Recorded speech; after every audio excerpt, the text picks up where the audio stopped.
విచ్చేసిన మా మీడియా ప్రతినిధులందరికీ మా ఉమ్మడి పార్టీల తరపున మీ అందరికీ కృతజ్ఞతలు. అలాగే మా నిమ్మక జయకృష్ణ గారికి అసలు ఒరిజినల్‌గా 28వ తారీఖున ఉండాల్సిన ప్రోగ్రాము అదేదో సెంట్రల్ పార్టీలో ఆఫీస్‌లో ఏదో చేంజెస్ వచ్చి ఈరోజు మార్చారు దాన్ని. ఎందుకంటే అద్భుతమైన స్పందన కనపడుతుంది. వీరఘట్టం వెళ్ళొచ్చాం మేము. అద్భుతమైన స్పందన ఉంది. అలాగే వారి పట్ల వారి పేరు చెప్పంగానే మేము చెప్పట్లా, వాళ్ళే చెప్తున్నారు. జయకృష్ణ గారని.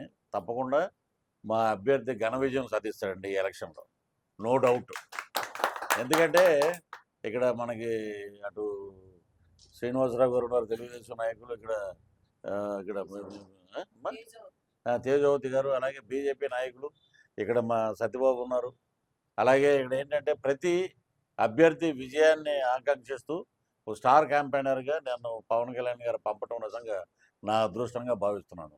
ఇక ఏంటంటే మన మామూలుగా రాజకీయాలు వస్తే ఎదవ రాజకీయాలు అయిపోయినాయి. ఇప్పుడు ఏంటంటే మనకి కూటమి ప్రభుత్వం ఏర్పడటానికి శ్రీకాకుళం నుంచి శ్రీకాళహస్తి మన ఆంధ్ర బార్డర్ వరకు తడ వరకు 136 అసెంబ్లీ స్థానాలు, 21 పార్లమెంటు ఖచ్చితంగా గెలుచుకుంటాయండి. మనం వేల మీద లెక్క పెట్టచ్చు. రామ్మోహన్ నాయుడు గారు అక్కడ వైజాగ్లో భరత్, ఇటు వస్తే రాజమండ్రి పురంధేశ్వరం, ఇలా లైన్లో ఉన్నాయి. వాళ్ళు ఏంటంటే రూముల్లో కూర్చుని వైనాట్ 175 ఇంకా భ్రమలో ఉన్నారన్నమాట. భ్రమ ఇప్పుడు మధ్యాహ్నం ఏదైనా ఎండకి శ్రోత పడిపోతారు చూసారా, నీళ్లు చల్లి లేపాలి మళ్ళీ రేపు పొద్దున వాళ్ళని. ఏంటంటే వైనాట్ 175 పక్కన 5 వెళ్ళిపోతున్నారా బాబు, 17 మిగులుతున్నాయి మీకు. ఇది తెలుసుకోండి, జీవిత సత్యం. ఇంకొకటి, ఎవరైనా గట్టిగా మాట్లాడితే వారి మీద కేసులు పెట్టడం, నోటీసులు ఇవ్వటం ఇంకెన్ని రోజులు ఉన్నాయండి, ఇంకా దగ్గర కూడా అయిపోయింది. మా అధినేత మరి కాబోయే ముఖ్యమంత్రి చంద్రబాబు నాయుడు గారికి విజయం వచ్చేసినట్టే లెక్క. కుప్పంలో మరి ఎలక్షన్ కమిషన్ చూస్తుందో లేదో, ఎమ్మెల్సీ భరత్ గారి మిస్సెస్ నామినేషన్ సెట్లు దాఖలు చేయడానికి 100 మీటర్ల అవతల ఉండాలండి. మామూలుగా ఎలక్షనీరింగ్ చేసే ప్రతి కార్యకర్తగా తెలిసింది. ఎమ్మెల్యే క్యాండిడేట్లకు ఎందుకు తెలియదు నాకు అర్థం అంటే వారి గవర్నమెంట్ ఉంది, వారి అహంకారం ఉంది, వారి దగ్గర డబ్బు ఉందని చెప్పి ఇష్టం వచ్చినట్టు చేస్తే ఎలక్షన్ కమిషన్ కంప్లైంట్ కూడా చేశారు. 100 మీటర్ల అవతల ఉండాల్సిన క్యాన్వాయ్ లోపలికి కార్లతో పాటు వెళ్ళిపోయారు వాళ్ళు. పోలీసులు కూడా చోద్యం చూసినట్టు చూస్తున్నారు. పోలీసులు కూడా, పోలీసు వ్యవస్థ కూడా ఒకటి ఆలోచించండి, ఇది శాశ్వతం కాదు. మీరు ఏదో అనుకుంటున్నారు శాశ్వతంగా ముఖ్యమంత్రి ఉంటే ఈ ఎన్నికలే జరగవు. మీకు ఇన్సెక్యూరిటీ ఉంది కాబట్టి, నీకు అభద్రత ఉంది, భద్రత లేదు నీకు. నీ గవర్నమెంట్ మేము అన్నీ చేసాం, ఇవి చేసామంటే, నేను 7 రోడ్ జంక్షన్ శ్రీకాకుళంలో మనకి మొత్తం వ్యాపారస్తులంతా అక్కడే ఉంటారు. వాళ్ళని అడిగితే లాస్ట్ టైం వచ్చినప్పుడు, అమ్మా ఏంటి మీకు సంక్షేమం అందుతున్నాయి కదా అన్నీ అనంటే, అల్లది ఏటిస్తున్నారు బాబు, 13,000 15,000 అన్నాడు అమ్మఒడి, 13,000 చేశాడు. మాకు 3 ఆడపిల్లలు, ఇద్దరికి 26,000 మళ్ళీ మేము కట్టుకోవాల్సి వస్తుంది. ఆ 26,000 కోసం మేము గొడ్డు కష్టపడినట్టు కష్టపడాల్సి ఉంది. నా భార్య, నేను. మేము బతకాలంటే మరి వీడు చేసిన పథకాలు బటన్ నొక్కుతున్నాడు. బటన్ ఏంటంటే వాళ్ళ ఎమ్మెల్యేలే చాలామంది ఉన్నారు, నేను పేర్లు చెప్పను, ఎందుకంటే అక్కడ కాపురం చేసి వచ్చాం కదా ఇంతకుముందు. ఆ దరిద్రుల గురించి నాకు తెలుసు బాగా. వాళ్ళు ఏంటంటే బటన్ నొక్కితే ఆయనకి పేరు వస్తుందని మాకేమొస్తుంది, మాకేం రాదు. బాబు నువ్వు టికెట్ ఇచ్చినా ఇవ్వకపోయినా నీకు నమస్కారం అయ్యా, మేము సైలెంట్గా ఉంటాం వెనకాల. అలాగే ఉన్నారు వైసీపీలో ఉన్న టికెట్ రానోళ్ళు కానీ టికెట్ తీసుకున్న వాళ్ళు కూడా, ఏమన్నా మీరు ఎమ్మెల్యేగా పోటీ చేస్తారంటే ఇలా అంటున్నారు. ఎక్కడ ఉత్సాహాలు లేవు, ఎక్కడ ఇది లేదు. 75 ఏళ్ళ వయసులో మరి చంద్రబాబు నాయుడు గారి కార్యకర్తలకి, ఆంధ్ర ప్రజలకి ఒక స్ఫూర్తి.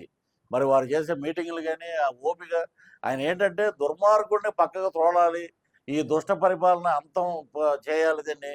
అందువల్ల మరి ఉమ్మడి కూటమి అభ్యర్థిగా మరి ఈ రోజున జయకృష్ణ గారు నిలబడటం జరిగింది. పాలకొండలో మనం అత్యధికమైన మెజార్టీ నుంచి వారిని గెలిపిద్దాం. ఇక ఈ సంక్షేమం మేము అది చేసాం ఇది చేసాం అన్నాడు. 2019లో నడిచాడు, ముద్దులు పెట్టాడు, చేతి మీద ఇలా అన్నాడు, ఇలా కొట్టాడు. ఇలాగ నా చెల్లెళ్ళు నా సోదరులు అన్నట్టు ఎత్తిపై చేయి పెడితే మనమేమనుకున్నాం, పాపం తండ్రి లేనోడు రాజశేఖర రెడ్డి గారు లేరు, అందువల్ల ఏదో ఒక అవకాశం ఇద్దాం. ఏంటంటే మా ఆంధ్ర రాష్ట్ర చెల్లెమ్మలు సోదరిమణులు అందరూ ఏంటంటే మంచి మనసు గలవాళ్ళు, ప్రజలు మంచోళ్ళు. సరే ఒక అవకాశం ఇద్దాం అన్నాడు. అవకాశం మన నెత్తి మీద చేయి పెడుతుంటే ఏంటి అనేది మనకు అర్థం కాలే. నాశనం చేశాడు రాష్ట్రాన్ని. మొత్తం ఎక్కడ ఇప్పుడు రోడ్ల పరిస్థితి చూస్తే మొత్తం 40 రోజుల నుంచి బై రోడ్డు మీదే తిరుగుతున్నాం మేము. గుంటలు, గోతులు మాట. ఎక్కడ చూసినా ఇదే పరిస్థితి ఆంధ్ర రాష్ట్రం మొత్తం.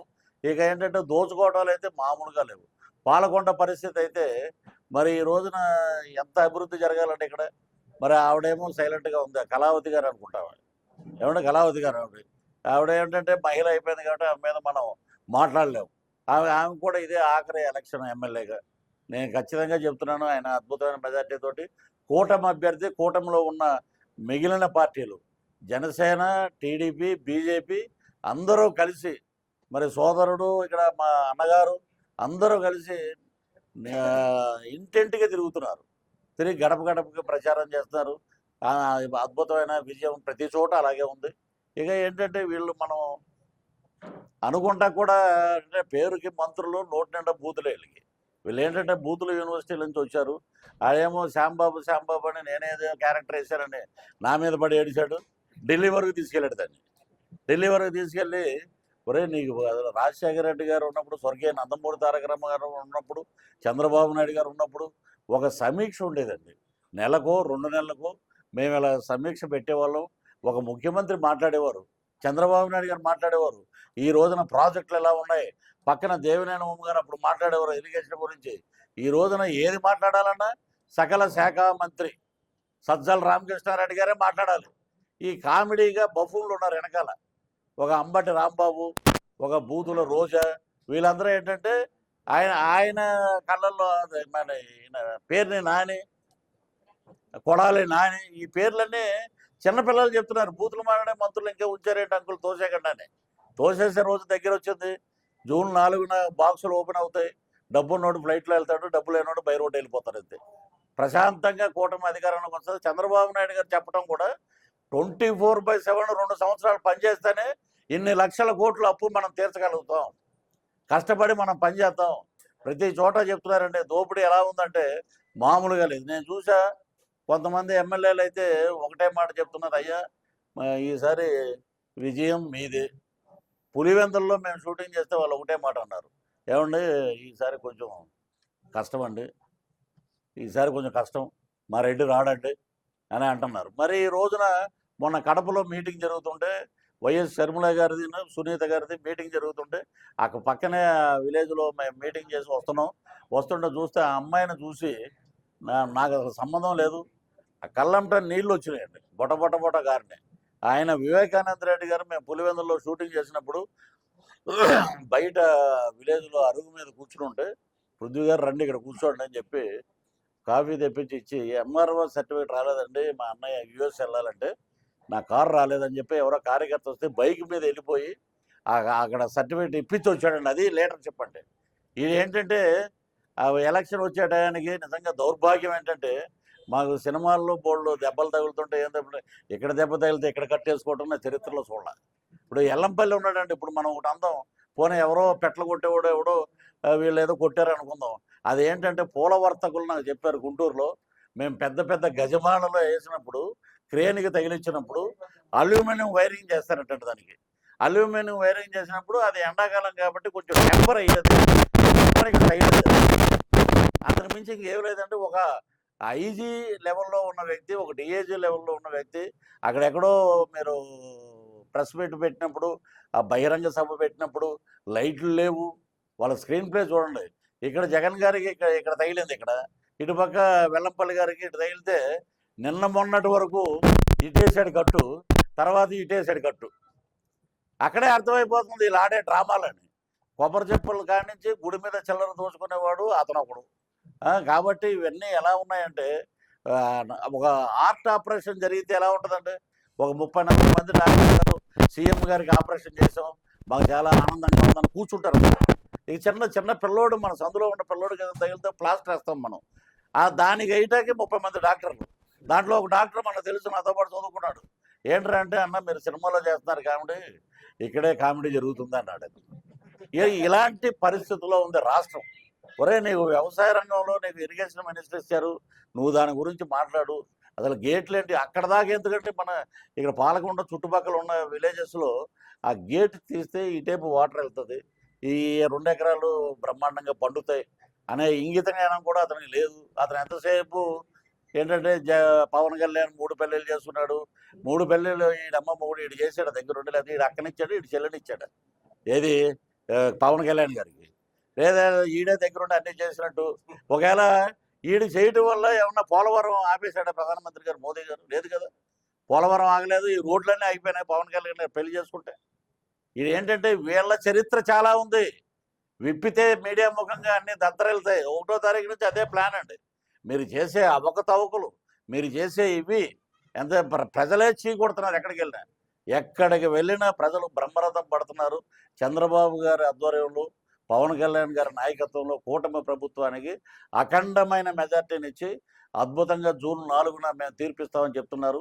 మొన్న అనకాపల్లిలో మీటింగ్ రాజ్నాథ్ సింగ్ గారు వచ్చారు, కేంద్ర రక్షణ మంత్రి మన భారతదేశానికి. ఆయన ఒక మాట అన్నాడండి, ఏ అనకాపల్లి మే గంజాయి స్మగ్లింగ్ అవుతుంది, మొత్తం యువత నాశనం అయిపోతున్నారు, ల్యాండ్ మాఫియా ఉంది ఇక్కడ, అలాగే లిక్కర్ మాఫియా ఉంది, ఇవన్నీ జగన్మోహన్ రెడ్డి గారి ఆధ్వర్యంలోనే జరుగుతున్నాయి. ఓ క్యా హై ఉస్కా నామ్ క్యా హై మాలూమ్ నై మగర్ ఓ కోడిగుడ్డు మంత్రి అన్నాడు ఆయన. కోడిగుడ్డు మంత్రి. అదే మన అనకాపల్లి బెల్లాన్ని తిరుమల తిరుపతి వెంకటేశ్వర స్వామి లడ్డుల్లో వాడేవారు. ఈ రోజున షుగర్ ఫ్యాక్టరీలు లేవు. ఆ చుట్టుపక్కల ఉన్న రైతులందరూ మేమేంటంటే భుక్తి కోసం ఏదో కాయగూరలు పండించుకుని దాని మీద బతుకుతున్నామని అన్నారు. ఇలాంటి స్థితి రేపు పొద్దున ఏంటంటే శ్రీలంక, మరో శ్రీలంక అయ్యే ఛాన్స్ ఉంది. ఇతను కానీ మళ్ళీ వచ్చాడంటే మరో శ్రీలంక అండి. ఆల్రెడీ అయిపోయింది శ్రీలంక ఇది. కాబట్టి అందరూ విజ్ఞతగా ఆలోచించి, ఇక్కడ మన అద్భుతమైన ఎంపీ ఉన్నారు రామ్మోహన్ నాయుడు గారు, ముచ్చటగా 3వసారి పార్లమెంట్లోకి అడుగు పెడుతున్నాడు. ఆయన అడిగిన ఒక మాట, దమ్మున్న పార్లమెంట్ ఎవడైనా సరే రామ్మోహన్ నాయుడు గారు మాట్లాడినట్టు ఒక్కటి మాట్లాడమనండి, చిన్న కుర్రోడైనా నేను కాలుకి నమస్కారం పెడతానన్న. ఏమన్నాడంటే, ప్రధానమంత్రి గారు మీ పక్కన A1 పెట్టుకున్నారు, A2 పెట్టుకున్నారు, ఏంటి సార్ మీరు మాట్లాడేది అన్నాడు. మరి అంత గట్స్ ఉన్న ఒక ఎంపీ ఎర్రనాయుడు గారు అబ్బాయి రామ్మోహన్ నాయుడు గారు అలా మాట్లాడారంటే నిజంగా మనం అందరం సెల్యూట్ చేయాలండి. శ్రీకాకుళం మొత్తం తలెత్తి చూసింది ఆ రోజున పార్లమెంటు వైపు. అలాంటి లీడర్ ఉన్నారు. మరి టెక్కల నుంచి మనకి అచ్చెన్నాయుడు గారు ఉన్నారు. ఇంతమంది ఇక్కడ మన పాలకొండ నుంచి మన జయకృష్ణ గారిని, ఇలాగ అందరినీ మనం ఉమ్మడి అభ్యర్థులు మనం గెలిపించుకుంటే రానున్న రోజుల్లో ప్రజల్లో తిరిగి ప్రజల కోసం పాటుపడి మన లీడర్లందరూ ఉన్నారు. ఈ పని మాకు చేయాలి, ఈ పని మాకు చేయాలని అదే పని మీద ఉన్నారండి. జగన్మోహన్ రెడ్డి లాంటి వాడు స్టేట్కి ఒకడు ఉంటే, పవన్ కళ్యాణ్ లాంటి వాడు స్టేట్కి ఒకడు ఉంటాడు. ఇది వాస్తవం. అది వాళ్ళకి కాకినాడలో బస్సు వెళ్తుంటే ఆయన అందరికి ఇలా ఇలా అంటుంటాడు కదండి, ఇలా ఇలా అని. అక్కడ కుర్రోళ్ళందరూ అప్పుడే కాలేజీ వదిలేరు, బయటకు వచ్చారు. మేమంటే జై చంద్రబాబు, జై జనసేన, జై పవర్ స్టార్ అనే రకంగానే రెడ్ల కాలేజ్ అది. రెడ్ల యొక్క కులాహంకారాన్ని అక్కడ చూపించారు. దాంట్లో ఉన్న 5-6 కుర్రోళ్ళని సస్పెండ్ చేశారు. ఏమన్నా అర్థం ఉందండి అసలు? నీ సొంత చెల్లెలకి ఏమి చేయలేవు. పాపం ఆ విజయం గారు భయపడిపోయి ఏదో ఒకటి ఇక్కడ ఉంటే ఏదో ఒకటి అయిపోతాం మనం అమెరికాకి వెళ్ళిపోతాడు. మా ఆవిడ ప్రాణం సేఫ్. ఇక్కడ ఏంటంటే ఇదే పని. ఏదైనా ఉంటే సంబంధం లేకుండా ఆ కులాన్ని పిలిపించి ఆ కులంతో మాట్లాడిస్తారు. కాపులు అయితే కాపులు, కమ్మారు అయితే కమ్మారుతోటి. ఈ పరిస్థితిని మనం పక్కన పెడతా ఉండి మనకు కావాల్సిన సంక్షేమం. ఇంకోటి కూడా చంద్రబాబు నాయుడు గారు, పవన్ కళ్యాణ్ గారు ఇద్దరు ఒక పార్టీలో జాయిన్ అయినప్పుడు ఒక మాట చెప్పారండి నాకు, సంక్షేమ పథకాలు మేము ఆపం, మేము డబ్బులు లేనప్పుడే ₹1 మా జేబు నుంచి తీసిచ్చాం, మీరు రేపొద్దున అధికారం మా దగ్గర ఉంటే ఒక ₹10 ఎక్కువ వేసి మేము పథకాలని కంటిన్యూ చేస్తాం. అలాగే అమ్మఒడి కూడా 3 పిల్లలు 4 పిల్లలు ఉన్న మొత్తం మేము భరిస్తాం అని చెప్పి పింఛను పెంచుతాం, అన్ని సదుపాయాలు మేము కల్పిస్తాం, చెత్త మీద పన్ను చేస్తాం, ల్యాండ్ సీలింగ్ యాక్ట్ అని చెప్పి మేము ఒకటి చేసాం మొన్న. అది రేపు ఏంటంటే మనం ఏదన్నా డబ్బులు దాచుకుని ఎవరో ఒకళ్ళు, ఇప్పుడు తల్లి ఎవరో 4 ఎకరాలు కొందనుకోండి, ఆమెకి జెరాక్స్ ఇస్తారంట. అంటే 2 ఏళ్ళు మనం దాని వెనక చూడకుండా ఏదో పిల్లలు అడవుల్లో పడిపోయి మనం రెన్యూలు చేయించుకోకపోతే అది వేరే ఎవరో ఇప్పుడు ఈయన వచ్చేసి రిజిస్ట్రేషన్ చేయించేస్తాడంట. అది ఇంకా ఇలాంటి హిట్లర్ పరిపాలన పుస్తకాల్లో చదువుకున్నాం, మనం ప్రత్యక్షంగా చూస్తున్నాం. కాబట్టి మీరందరూ మీడియా మిత్రులందరూ మాకు సహకరించండి. మా కార్యకర్తలు అద్భుతంగా ఉన్నారు, ఒక బాణాల్లో ఉన్నారు. అప్పుడేమో ఈ జైల్లో ఉన్నప్పుడు శర్మల గారు బ్రహ్మాండంగా నడిచి అధికారం తీసుకొస్తే ఈరోజు చెల్లిని పక్కకు దోషిస్తారు. ఆమె కాంగ్రెస్ బాణం అయింది. ఆ బాణం వాళ్ళకే పెట్టలేదు, 20% వాళ్ళకే పడుతుంది ఆ బాణం. ఇప్పుడు ఏంటంటే ఉమ్మడి అభ్యర్థుల తరఫున, ఉమ్మడి కూటమి తరఫున చంద్రబాబు నాయుడు గారు, బీజేపీ, జనసేన తరపున ఒక బాణాన్ని నన్ను వదిలేరు. నేను ఇప్పుడు కూటమి బాణాన్ని. నా బాణానికి సమాధానం చెప్పమనండి. కాపులు కాపులు కాపులు అని ఇప్పుడు ఏడుస్తారు చాలామంది. ఇప్పుడు కాపు బిడ్డ మనోడు.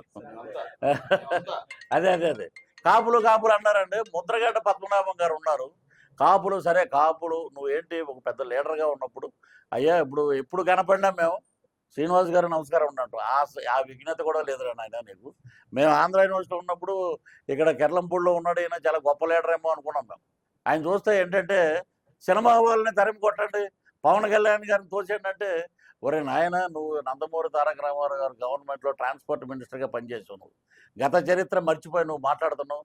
నువ్వు కాపు కాదు, రెడ్డి కాపు. నువ్వు రెడ్డి సేవకుడు.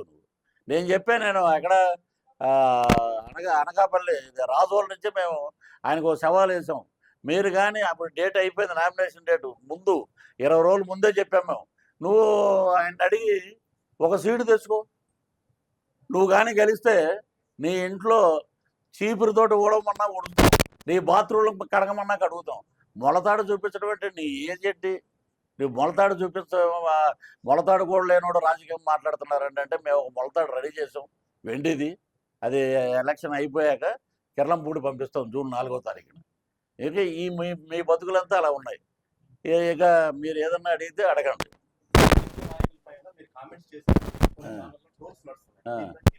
వైసీపీ నాయకులు అంటే ఎవరంటే మొన్నటిదాకా మా జనసేనలో ఉండి వెళ్ళిపోయిన కొబ్బరి బొండం కత్తులు ఉంటే ఎక్కడైనా ఉంటే చూడండి, చేయిబెట్టి నరికేస్తాం, నరికేయండి. నేను నరికటానికి రెడీగా ఉన్నా, నేను పార్టీ మారితే అన్న అతనా లేకపోతే ఇంకొకడా ఒకటండి. నేనేమన్నా వార్డు మెంబర్ కాదు, జెడ్పీటీసీ మెంబర్ కాదు. మరి నేనేంటంటే ఏ పార్టీ ఉన్నా ఆ పార్టీలో ఉన్న మంచి మేము అప్పుడు మీరు అడిగిన క్వశ్చన్కి మంచి క్వశ్చన్ అడిగారు. చంద్రబాబు నాయుడు గారి దగ్గర రోజా ఉంది. మా తెలుగు మహిళా అధ్యక్షురాలని ఆయన చేసి ఆవిడకు చరిత్ర తీసుకొచ్చాడు. 2 సార్లు ఓడిపోయిందంటే అహంకారం. మండలాల్లోకి వెళ్ళి నేను మొత్తం రిపోర్ట్ తీసుకున్నా. అక్కడికి వెళ్ళి వాళ్ళని ఏదో మాట్లాడితే వాళ్ళు ఓట్లు వేయడం మానేశారు. ఫస్ట్ టైం నేరంలో ఓడిపోయిందని తెలుగుదేశం వాళ్ళే నన్ను ఓడగొట్టారు. అదొక చెడ్డ పేరు. మళ్ళీ మేమేంటంటే అలాగా ఎప్పుడంటే ఒకటే మాట చెప్పాము మేము, మాకు జరిగింది అన్యాయం. ఇక్కడ కొండలాంటి అన్న ఉండాలి, లేకపోతే కొండనే ఉండాలి, ఏమీ లేవు. వాళ్ళు ఏంటంటే సుబ్బారెడ్డి గారిని వెనకేసుకు రావటానికి, వాళ్ళ వ్యవస్థలను కాపాడుకోవటానికి.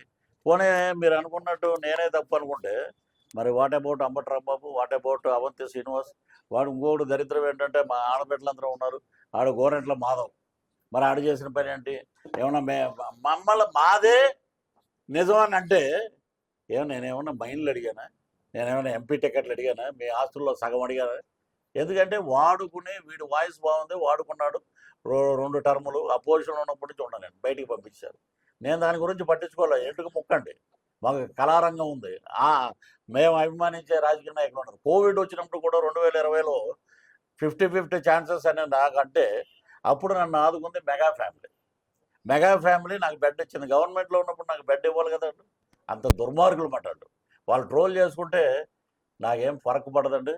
ఒకటే, వీళ్ళకి రేపు పొద్దున్న మంత్రుల పదవి లేకపోయినా, ఎమ్మెల్యే పదవి లేకపోయినా గిలగిల కొట్టుకుంటారు.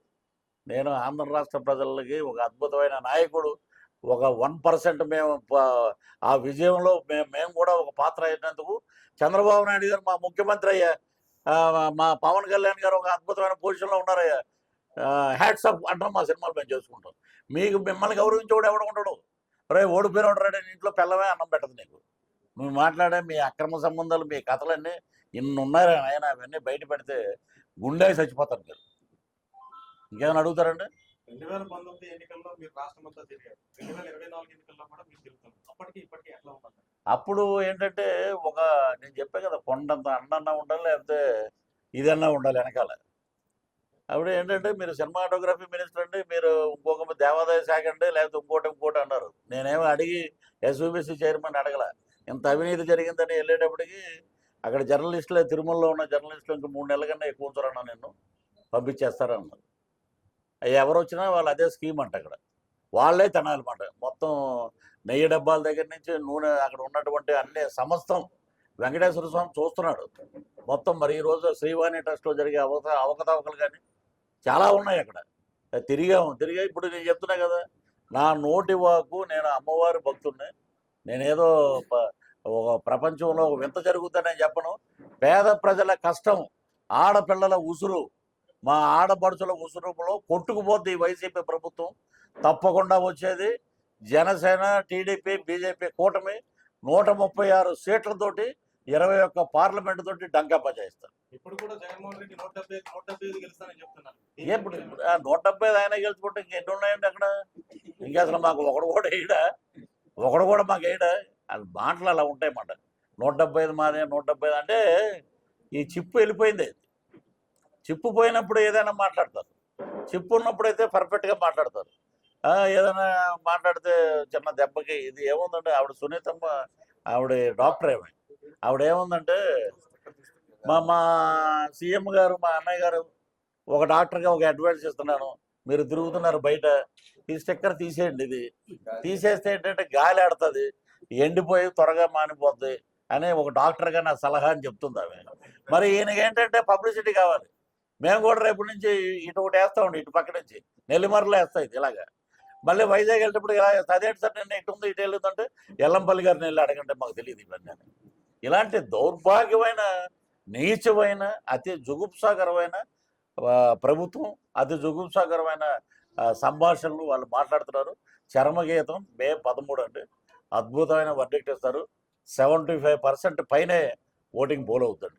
ఇంకోటి ఎందుకు చెప్తున్నా అంటే, అంత పర్ఫెక్ట్గా మా పవన్ కళ్యాణ్ గారు చెప్పారు, మాకు ఇదివరకు బూత్ కేడరు లేదు, తెలుగుదేశం 42 సంవత్సరాల నుంచి అద్భుతంగా పరిపాలిస్తున్న స్వర్గీయ నందమూరి తారక రామారావు గారు స్థాపించిన పార్టీకి నాయకులు ఎంతమంది మారినా కార్యకర్తలు మారలేదు.